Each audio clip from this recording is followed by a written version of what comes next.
maybe Bette Midler. Bette Midler, yeah. Video clip. Probably about another 3 minutes and they'll finish. Oh, baby. Bye.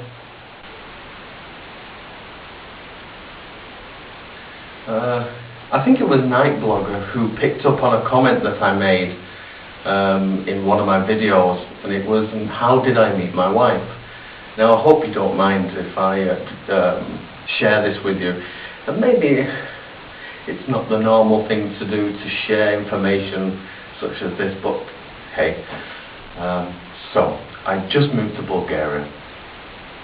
I spent 3 months working on a house, renovating it for myself, and in the evenings I would go to the local bar for food, because I was living on my own and I didn't want to cook, and I preferred to go and eat out. And I found that I was going to the same place all the time, and a new face appeared in the bar, a young Bulgarian man, and he spoke, as he referred to it, as street English. So basically he picked up some English from meeting people in this holiday village, and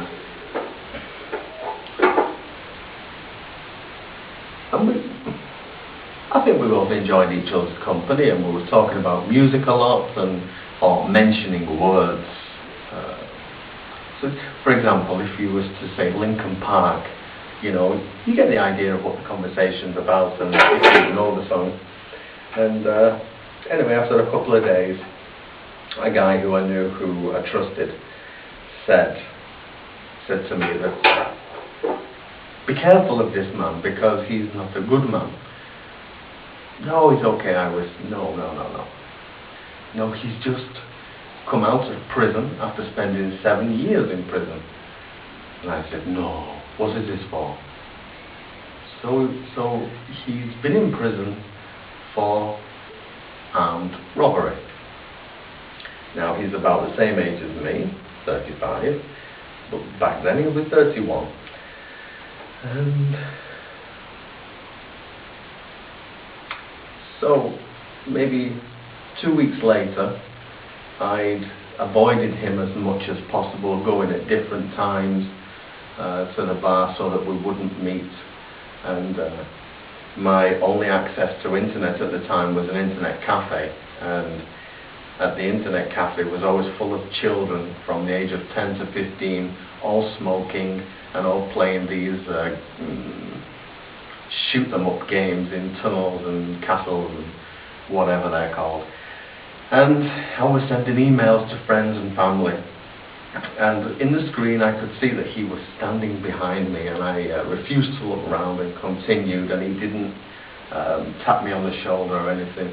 Now I was wearing my work clothes, which consisted of a pair of blue Adidas tracksuit bottoms, which were full of silicone paint, old working trainers, again full of silicone and paint and dirt, and a rugby shirt, because I like rugby, which was a work shirt, and a puff jacket, quite a thick jacket, as it was winter time.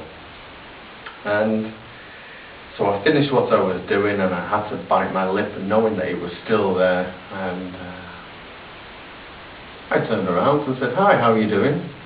And he said, I'm fine. And shall we go for coffee, he said.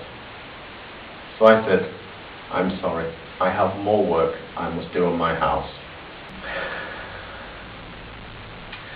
So I left the internet cafe quite quickly, walked down the stairs quickly, went into the middle of the road where it was safer to walk, because it was quite thick with snow, and the road, it was compact, and I had motorbike boots on, which were good for walking in ice.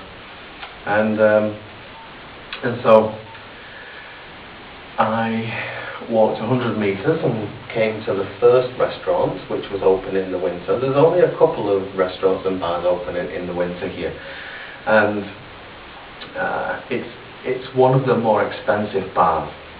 And so I thought, well, the guy's come out of prison, he's not got a lot of money, and maybe that's the best place for me to dash into. So I went straight in, big old wooden doors with really big handles and hinges. So I opened the door, went inside and closed it behind me, using my back to close the door. And on the stairs inside the restaurant was a young blonde lady, and she looked at me and said, "Would you care to take a seat?" And firstly, being cheeky, I said, "Do I look English?" Because she was speaking English to me. Her reply was, "Yes, you do look English." So I sat down, she gave me a coffee, a Nescafe. Now English Nescafe is one small spoon of Nescafe and maybe one sugar, and a good stir. In Bulgaria they give you 2 spoons of Nescafe in the tiny cups, and this is not espresso, this is... But I actually love this drink now. So, for 3 hours, she stood by my table talking to me. I went home, changed my clothes, immediately went back to the restaurant and spent the whole evening, when she wasn't serving, talking. And from that day, we've not been apart. I love it. I love the fact that you can meet people and know it is perfect.